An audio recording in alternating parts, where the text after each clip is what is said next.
Mis amigos, continuamos con esta conversación con el doctor Fidias Aristi, presidente del Consejo Nacional de Drogas, una de las instituciones que trabaja en este flagelo que tanta preocupación le lleva a las propias autoridades y también a las familias, que muchas de ellas ven a sus hijos, a veces a más de un miembro de una misma familia, caer en esta desgracia, porque de verdad que es una desgracia, es una lástima ver a un ser querido postrado ante un vicio, como tienen que padecer muchas familias esto día tras día, ver a sus hijos convertidos en guiñapos por las drogas. Por eso hemos querido llevarle esta entrevista para llevar orientaciones precisas y con datos verdaderos, datos científicos sobre esta problemática que aqueja particularmente a las familias en el seno de los barrios con el microtráfico, que es tan o más preocupante que el tráfico a grandes escalas. Doctor, los presupuestos, los dineros que se necesitan para enfrentar, ¿tienen ustedes esos recursos suficientes o un poco están trabajando a manos peladas? No, hemos recibido un gran respaldo del gobierno central, de la presidencia de la República. Debo decirte que cuando fuimos designados en el Consejo Nacional de Drogas el 2 de febrero del año 2012, el presupuesto que encontramos fue de 77 millones de pesos. ¿Al año o al mes? Al año. El gobierno actual nos ha aumentado en más del 50% ese presupuesto, nos ha llevado a 125 millones de pesos. Ahora, debo hacer la aclaración de que nosotros nos nutrimos de dos fuentes, de la fuente del presupuesto general de la nación y de la fuente que significa el 25% de los bienes incautados, de los bienes incautados y decomisados y puestos en pública subasta. Esto nos ha permitido trabajar y nos ha permitido incluso ir recuperando el valor de nuestros técnicos, que son excelentes aquí en el Consejo Nacional de Drogas. Nosotros los programas que manejamos lo hacemos con mucha destreza, y la preocupación esencial de nosotros ni siquiera es el presupuesto. ¿Y cuál es? La principal preocupación es el vínculo interinstitucional. Para nosotros es importante que el Ministerio de la Juventud, por ejemplo, si, como te dije, el nicho principal para el consumo es la juventud y el objetivo fundamental del Ministerio de la Juventud son los jóvenes, que trabajemos aunados, como estamos trabajando con el Ministerio de Educación. Que el Ministerio de Deporte trabajemos también aunado. Todo eso requiere de un cambio, de una nueva cultura interinstitucional que hemos ido alcanzando. ¿Por qué? Porque nosotros desde aquí, por ejemplo, hemos hecho una gran alianza con la Pastoral Juvenil de la Iglesia Católica, que tiene ramificaciones en todo el país. Hay muchísimas cosas que podemos lograr por la voluntad y por la interconexión que se pueda lograr. Nosotros desde el Consejo Nacional de Drogas tenemos una profunda gratitud y reconocimiento al gobierno central, porque ha sido excepcionalmente receptivo con nosotros. Nosotros tenemos una oficina regional en Santiago, una en Barahona, tenemos una en el este y una en San Francisco de Macorís, que se manejan con bastante aceptación en las áreas que tienen a su cargo. ¿Siente la población, doctor, que falta más? Como decía un refrán político, falta mucho por hacer, falta más para que la población esté un poco más liberada del yugo que tienen las familias, que lamentablemente tienen un adicto. Mira, ¿Cómo es su experiencia? ¿Cómo sortear esa situación? Bueno, para mí el gran desafío está en la familia. Está en que la familia comprenda y acepte de manera resuelta el reto. ¿Y cómo hacer eso desde el Estado? Desde el Estado, primero dando el buen ejemplo. dando el buen ejemplo, y este gobierno, fíjate, por ejemplo, la lucha contra la corrupción, la lucha por la transparencia, tiene efectos también que tienen que ver muchísimo con la prevención, porque muchísimos jóvenes incursionan en el mundo de las drogas y del narcotráfico, porque no encuentran respuesta. Y entonces los modelos que se ofrecen tampoco significan ejemplo. No hay mejor mensaje que un buen ejemplo de vida. Y entonces ese es el gran desafío que también tenemos muy por delante y que, quieras o no, hemos ido superando en estos últimos años. Doctor, ¿y cómo están los barrios? Aquí hay barrios, nombres específicos de localidades del distrito que la tienen sindicada como barrio donde se consume mucha droga y donde hay niños. Lamentablemente, los adultos utilizan los menores para estos asuntos, por lo que significa la pena, que para el menor es menor que para el adulto. Capotillo, Villa Francisca, Villa María, Villa Consuelo, Villas Agrícolas, San Carlos, son algunos de los barrios que se mencionan. ¿Realmente es así? Bueno, ¿el microtráfico ahí está fuerte en niveles importantes? Es que el microtráfico siempre va a ir asociado de manera visible con la pobreza. Sí. La pobreza es un elemento de inducción, desgraciadamente, a las drogas.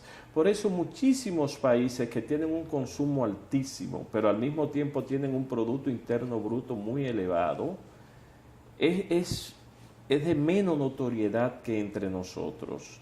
La percepción, por ejemplo, en Santo Domingo Oeste, la percepción de consumo es mayor, y en Santo Domingo Norte por igual. ¿Por qué? Porque son sectores más empobrecidos.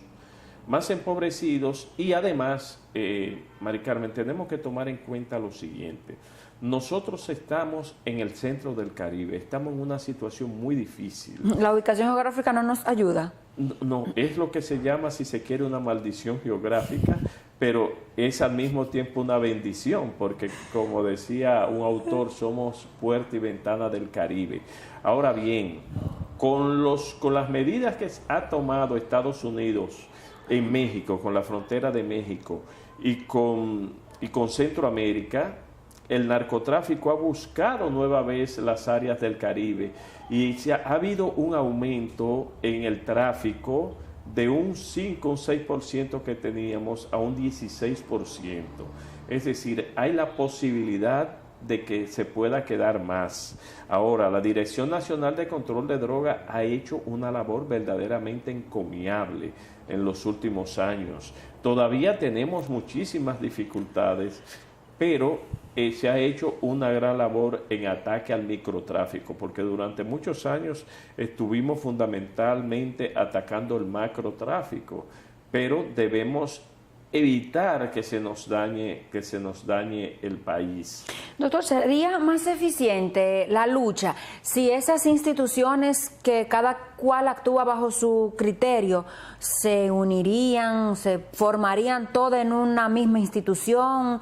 Está la DNCD, está el Consejo Nacional de Drogas, está la DICAM, que es una dependencia de la Policía Nacional, o igual se rinden frutos con la diversidad. La dispersión siempre es nociva, la dispersión siempre afecta. Debe haber, como lo establece la ley, un organismo de prevención, que es el Consejo Nacional de Drogas, y un organismo central de persecución, que es la Dirección Nacional de Control de Drogas. La ley que crea ambas entidades, que es la Ley 50 del año 1988, establece que la policía, Ministerio Público, Poder Judicial, Ejército, etcétera, actuarán en coordinada por la Dirección Nacional de Control de Drogas. Tiene que haber una coordinación central. Esa ha sido nuestra opinión. No necesariamente la desaparición, porque la Policía Nacional, a través del DICAN o de cualquier otro organismo, tiene una vinculación directa con los barrios. la Marina, ahora llamada Armada Dominicana, no puede esperar que llegue a la Dirección Nacional de Control de Drogas si está en un patrullaje marítimo y hace un experticio, un descubrimiento de sustancia. Tiene que hacerlo, pero debe ser coordinado por la Dirección Nacional. ¿Hay falta de coordinación? La Dirección Nacional de Control de Drogas. Creemos que ha habido una tendencia a la dispersión que afecta el trabajo. Decía hace siglos un gran autor que las leyes inútiles afectan a aquellas que tienen utilidad. Y en la medida en que nosotros vamos creando entidades y vamos creando dispersiones, esa misma medida la criminalidad organizada aprovecha. Hace unos años, cuando estaba aquí la señora Mabel Félix, así de muy grata recordación, ella en unas declaraciones a la prensa dijo, si mal no recuerdo, que habían unos 19,000 puestos de microtráfico en el país. ¿Hay alguna estadística? Eso es muy difícil determinar la cantidad, sobre todo en un país que tenemos 48,000 kilómetros cuadrados. Si estamos hablando de una cantidad así, entonces tenemos casi uno por cada 2 kilómetros cuadrados. ¿Comprende? Que por cada 2,000 kilómetros cuadrados. Es decir, es muy difícil. En la medida en que se puedan contar, cuantificar, es porque sabemos dónde están. Y si sabemos dónde están y es ilegal, no hay razón para su existencia. Entonces estamos en la obligación de erradicarlo. Los menores presos por esta situación, ¿hay algunas estadísticas de cuántos menores están o al menos se apresan, que a veces ya son devueltos, puestos en libertad? Sí, fíjate. Tenemos que distinguir bien el consumo del tráfico. Sí. Ahora bien, generalmente por razones económicas, el que consume tiende a convertirse en traficante para mantener su consumo. Para mantener su consumo, a diferencia de lo que ocurre en otros países. Por eso las recetas que pueden ser válidas para Suecia, para Suiza o para Noruega, no necesariamente lo son para nosotros, porque allí tienen solucionado muchísimos problemas. Ahora bien, el consumidor debe verse como algo que hay que tratarlo en términos de salud. ¿Y es más problemático aquí el consumir o el venderla? No, nosotros tenemos la llamada cero tolerancia. En nuestra legislación solo se permite el uso de sustancias prohibidas para fines médicos y de investigación. Mientras impere esa ley, mientras seamos parte de la comunidad internacional y rijan las 3 convenciones de 1961, de 1971 y 1988, lo que nosotros tenemos es la posibilidad de hacer graduaciones, gradualizar. No es posible seguir entendiendo que un narcotraficante es lo mismo que un pobre muchacho consumidor. ¿Qué hemos hecho? Mari Carmen, y aprovechamos tu gran teleaudiencia para informarlo. Nosotros estamos con un plan piloto de los llamados tribunales bajo tratamiento, de tratamientos de droga. ¿En qué consiste? Eso consiste, en primer lugar, no se puede confundir jamás con tribunales de drogas pura y simplemente, sino tribunales para usuarios, para usuarios que no han hecho daño a terceros, que no han hecho daño a propiedad, que son rescatables. Entonces, aprovechando la legislación dominicana que lo permite, ese noble consumidor, ponerlo con un trabajador social, con un psiquiatra, con un psicólogo y con la participación de su familia y de su comunidad, no en la cárcel donde lo vamos a atropellar y donde lo vamos a dañar, sino en su propio hogar. ¿Ha dado algún resultado? ¿O qué tan joven es el...? Todavía tenemos apenas 2 o 3 meses de inicio. Okay. Y eso implica que le hagamos pruebas aleatorias a la persona, a ver si sigue en el consumo, a ver si ha cumplido con su palabra, ver la participación de la comunidad, la participación de la familia, porque sin la familia no es posible. No se puede evaluar nivel de reincidencia, porque dice usted que son 2 o 3 meses lo que tiene. Todavía no es posible entre nosotros. Ahora bien, existe en otros países la llamada teoría de la puerta giratoria. Hay personas que su cerebro ha sido profundamente afectado porque también depende del tipo de droga que se use. ¿Cuál es la más letal? La heroína. ¿Y después? La heroína y sus derivados. Entre nosotros la cocaína sigue y la marihuana, que es también una droga adictiva y es una droga dañina y es una droga que tiende a ser también la puerta a drogas más fuertes como la cocaína y como la heroína. O sea, primero empiezan con marihuana para ir aclimatándose. Generalmente la marihuana es llamada la droga de la adolescencia. La cocaína, la de la adolescencia madura, y la heroína mayor, es ya mayor.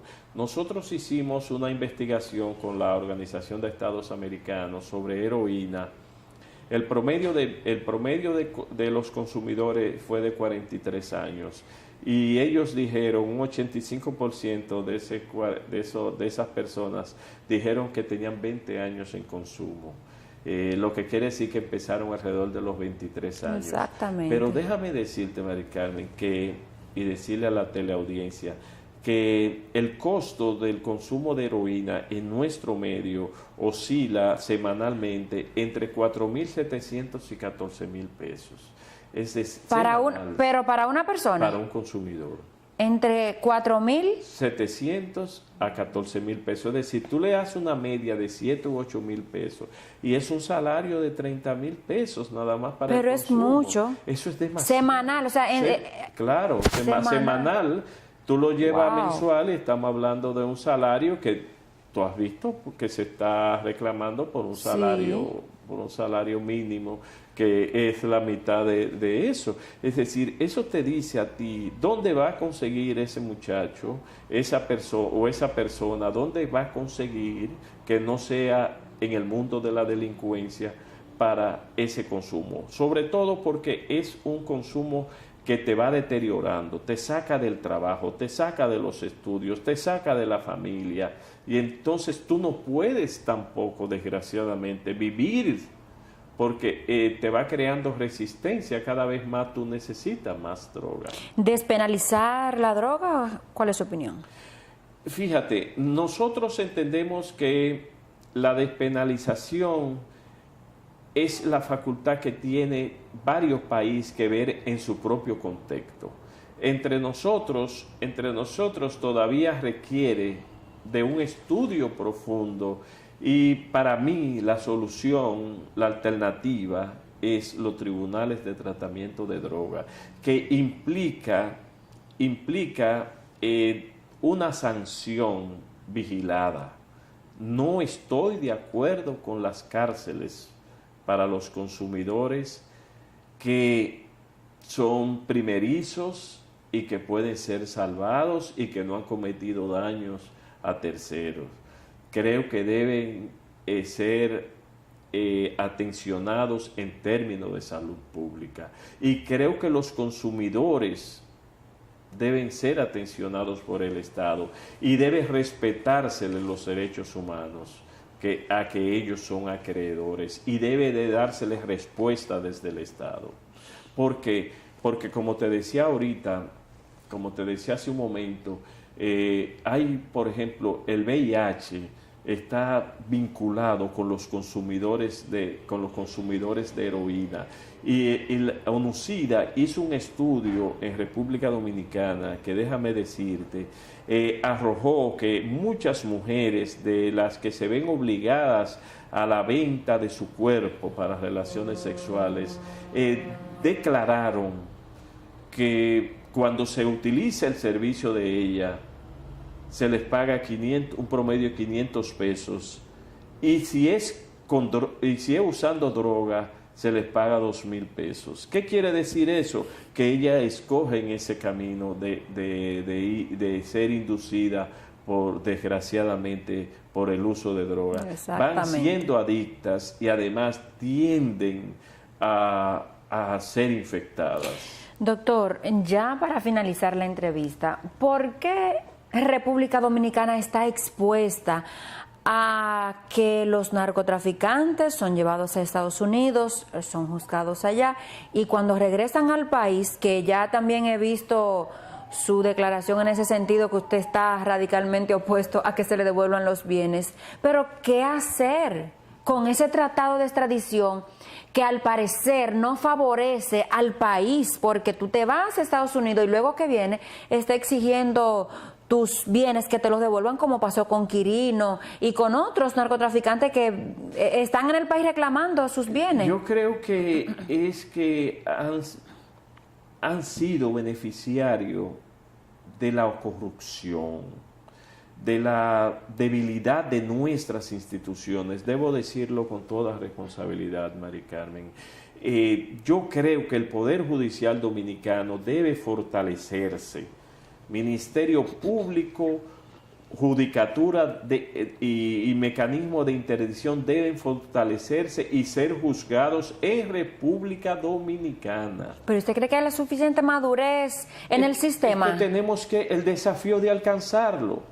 Es que tenemos el desafío de alcanzar esa madurez. Y yo te digo algo, es que en el caso Florian Félix fue condenado a una pena que todos esos que han sido extraditados y han vuelto aquí, todos juntos no suman la cantidad de años que fue condenado Florian Félix por un tribunal dominicano. Ahora bien, si no tenemos las instituciones suficientemente sólidas, nuestra obligación es fortalecerla, juzgarla y sus bienes ser devueltos a la sociedad dominicana, porque son frutos de la criminalidad. La extradición lo que sustrae es a las autoridades dominicanas de esa posibilidad. Y esas personas al cabo de poco tiempo vienen a restregarnos y a constituir un ejemplo terrible para los muchachos de Sabana Grande, Boyá, de Yamasá, de Asua, de Pedernales, que lo vieron sin estudiar y sin trabajar, solo dedicado al narcotráfico, y entonces ellos se constituyen en poderosos en términos económicos después de 2 o 3 años, 4 o 5 en prisiones norteamericanas. Y el daño que producen para la sociedad nuestra. ¿Cómo afecta a un muchacho que esté estudiando y que tenga que irse en guagua y que tenga que pasar durísimos trabajos? Ese ejemplo pésimo que estamos dando. ¿Se le hace un flaco servicio a la ciudadanía con ese ejercicio? Claro, se destruye el estímulo que necesitan nuestros jóvenes para vivir una vida honesta. Y eso tiene el Estado la obligación de responderlo. Doctor, no puede evadir esa responsabilidad. Se nos termina el tiempo, doctor. Es tan interesante que está nuestra conversación, pero usted sabe que en televisión el tiempo echa alas porque vuela. Es verdad. Así es que yo estoy muy agradecida de que usted nos haya recibido en su despacho del Consejo Nacional de Drogas para llevar estas orientaciones a nuestro público. Para servirte, para mí es un sábado hermoso. Porque he tenido el privilegio de recibirte. Para mí, como te dije, junio tiene connotaciones muy especiales, ahora más. Así es que, mis amigos, con esta reflexión ponemos punto final a la entrega de hoy en Foro Semanal. Así es que yo, como siempre, les agradezco su sintonía y recuerden que pueden buscarnos en Twitter, en Facebook, en YouTube. Por esas redes sociales se ponen en contacto con nosotros. Su anfitriona de siempre, Mari Carmen Rojas, se despide y les dice hasta la próxima.